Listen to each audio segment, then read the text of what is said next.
Hi అండి, welcome to Manjula Rayachoti YouTube channel. ఇవాల్టి video పునుగులండి with chutney. సూపర్గా ఉంటుంది కాంబినేషను. ఇక్కడ మీకు పల్లీ చట్నీ డిఫరెంట్గా చూపిస్తానండి. చాలా బాగుంటుంది. ఇడ్లీలకు కానీ దోశ బోండా ఇలా సూపర్గా ఉంటుంది. ఒకసారి ట్రై చేయండి. ముందైతే పల్లీ చట్నీ రెడీ చేసుకుందాము. ఒక బాండిల్లో ఒక స్పూన్ ఆయిల్ వేసుకోవాలి. ఆయిల్ లైట్గా హీట్ అయ్యాక ఇందులో ఒక కప్పు పల్లీలు వేసుకోవాలి. ఇక్కడ అన్ని కూడా మనం లో ఫ్లేమ్లోనే వేపుకోవాలి. ఈ పల్లీలు కొద్దిగా వేపుకున్నాక ఇందులో హాఫ్ స్పూన్ ధనియాలు కూడా యాడ్ చేసుకోవాలి. ఇందులోనే 5-6 ఎండుమిర్చి కూడా వేసుకొని లో ఫ్లేమ్లోనే వేయించుకోవాలండి. ఇవి మనం లో ఫ్లేమ్లో వేయించుకోవడం వల్ల మాడిపోకుండా ఉంటాయి. మాడినదంటే మనకు టేస్ట్ కూడా చేంజ్ అయిపోతుంది. ఇందులోనే శనగబెల్లు కూడా ఒక స్పూన్ యాడ్ చేసుకోండి. ఇవి కూడా బాగా వేపుకోవాలి లో ఫ్లేమ్లోనే. ఇందులో 4 వెల్లుల్లి రెబ్బలు కూడా వేసుకొని వేయించుకోవాలి. ఇందులోనే కట్ చేసిన ఒక ఆనియన్ ముక్కలు కూడా వేసుకోవాలండి. ఇవి కూడా వేపుకోవాలి. మనం ప్రతి ఒక్కటి వేపుకుంటున్నాం కాబట్టి మనకు పల్లీ చట్నీ 2-3 డేస్ అయినా కూడా మనకు పాడవకుండా ఉంటుంది. ఇక్కడ కొద్దిగా హాఫ్ స్పూన్ జీలకర్ర కూడా వేస్తున్నాను.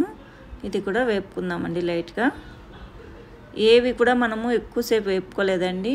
ఇందులోనే కడిగి పెట్టుకున్న కొద్దిగా నిమ్మకాయ సైజ్ అంతా చింతపండు కూడా యాడ్ చేసుకోవాలి. ఈ చింతపండు కూడా కొద్దిగా వేగాక స్టవ్ ఆఫ్ చేసేసి కొత్తిమీర వేసుకొని ఇది కూడా కొద్దిగా వేపుకుందాం. ఇవన్నీ చల్లారాక మనం మిక్సీ జార్లో వేసుకొని కొద్దిగా ఉప్పు యాడ్ చేసుకొని మిక్సీ పట్టుకోవడమే. ఇక్కడ అన్నీ చల్లారిపోయాయండి. మిక్సీ వేసుకుందాము. ఇందులో కొద్దిగా ఉప్పు కూడా వేసుకొని మిక్సీ పట్టుకోవాలి మెత్తగా. చూడండి, ఈ విధంగా మిక్సీ పట్టుకొని కొద్దిగా వాటర్ యాడ్ చేసుకొని మిక్సీ పట్టుకున్నామంటే మనకు చట్నీ రెడీ అయిపోతుంది. ఇక్కడ మనము దోశకు కానీ ఇడ్లీకి కానీ పునుగులకు కానీ ఒకే పిండిని రెడీ చేసుకోవచ్చు అండి. మనకు రేషన్ బియ్యంతో అది ఎలాగో వీడియోలో మీకు లాస్ట్లో చెప్తాను. ఈ వీడియోని ఎక్కడ స్కిప్ చేయకుండా చూడండి. మీరు నార్మల్గా వేసే దోశ పిండితో పునుగుల కంటే నేను చెప్పే టిప్స్తో వేసి చూడండి, చాలా బాగా. అయితే పునుగుల కోసం పిండిని రెడీ చేసుకుందామండి. ఇక్కడ నేను దోశ పిండిని తీసుకున్నాను. ఇందులోనే హాఫ్ కప్పు మైదా వేసుకోవాలి. అలాగే సన్నగా చాప్ చేసుకున్న ఆనియన్స్ తరుగు కూడా వేసుకోవాలండి. అలాగే కట్ చేసి పెట్టుకున్న పచ్చిమిర్చి తరుగు, సన్నగా చాప్ చేసుకున్న కొత్తిమీర తరుగు కూడా యాడ్ చేసుకోవాలి. ఇందులోనే కొద్దిగా సాల్ట్ అలాగే వంట సోడా కూడా వేసుకొని ఇవన్నీ బాగా కలుపుకోవాలండి. ఈ విధంగా మొత్తం కలుపుకోవాలి. ఇలా కలుపుకున్న పిండిని 10 నిమిషాలు పక్కన పెట్టేసి మొత్తం బీట్ చేసుకోవాలండి పిండిని.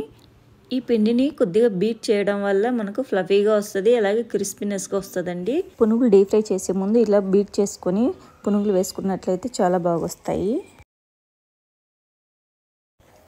ఆయిల్ హీట్ ఎక్కింది కదండి, చిన్న చిన్న పునుగులు వేసుకుంటూ డీప్ ఫ్రై చేసుకోవడమే. ఇవి లైట్ గోల్డెన్ కలర్ వచ్చే వరకు మనము పునుగులు అనేది డీప్ ఫ్రై చేసుకోవాలండి. ఈ పునుగులకి ఈ చట్నీ చాలా బాగుంటుందండి. టేస్ట్ అయితే తప్పకుండా ట్రై చేయండి. మన ఛానల్ని ఫస్ట్ టైం చూస్తున్నట్టయితే ఛానల్ని సబ్స్క్రైబ్ చేసుకోండి. ఇక్కడ నేను ఒకే రేషన్ బియ్యంతోనే ఇడ్లీకి దోశ అలాగే పునుగులు కూడా వాడుకుంటానండి. అది ఎలా మనం మిక్స్ చేసుకోవాలో మీకు చెప్తాను. ఇక్కడ మనము ఏ మెజర్మెంట్ తీసుకున్నా కూడా 2 గ్లాసులు రేషన్ బియ్యం తీసుకుంటే 1 గ్లాసు ఉప్పుడు బియ్యం వేసుకోవాలి, 1 గ్లాసు ఉద్దిపప్పు వేసుకోవాలండి. ఇది మెజర్మెంటు.